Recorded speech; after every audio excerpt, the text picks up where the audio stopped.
because it's a thanks meet. So I would like to thank everyone, ఎవరెవరు నన్ను అంటే like నన్ను support చేశారో వాళ్ళందరికీ.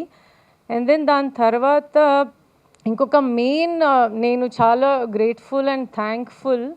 ఆయన నా సొంత మనిషి అయ్యున్నా కూడా, ఆయన ఎంత బిజీగా ఉన్నా కూడా, పుష్ప షూట్లో ఉన్నా కూడా ఈ సినిమాకి ఒక వాయిస్ ఓవర్ కావాలి అని అడిగినప్పుడు, అంటే నేను చాలా రోజుల నుంచి అడగటానికి కూడా భయపడ్డాను. బికాజ్ ఆయన షూట్లో ఉన్నారు, వాయిస్ ఓవర్ అంటే చెప్తారో లేదో, ఇంకెవరన్నా ట్రై చేద్దామా లక్ష్మణ్ అని డిస్కస్ చేసాము. కానీ but then Lakshman Sukku sir చెప్తే బాగుంటుంది అన్నప్పుడు ఆయన షూట్లో ఉంటే, షూట్ ప్యాకప్ అయిన వెంటనే లొకేషన్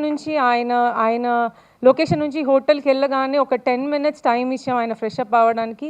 వెంటనే వచ్చి వీళ్ళందరినీ చూసి, అంటే ఆయన మొదలే చాలా ఎమోషనల్గా ఉన్నారు. లక్ష్మణ్ అండ్ మోహన్ వాళ్ళు చేస్తున్న ఎఫర్ట్ చూసి, సో సరే వాళ్ళు ఇంత దూరం వచ్చారు కదా నా కోసం అని ఒక్క క్షణం కూడా ఆలోచించకుండా మా ఆయన ఒక 10 నిమిషాల్లో వచ్చి వాయిస్ ఓవర్ చెప్పేసి వెళ్ళారు. బిజీ స్కెడ్యూల్లో యాక్చువల్గా పుష్ప అంత పీక్ షూట్ జరుగుతున్నప్పుడు. సో నేను ఆ రోజు నువ్వు నా ముందు కూర్చొని ఉంటే నీకు చెప్పలేకపోయాను. And thank you so much.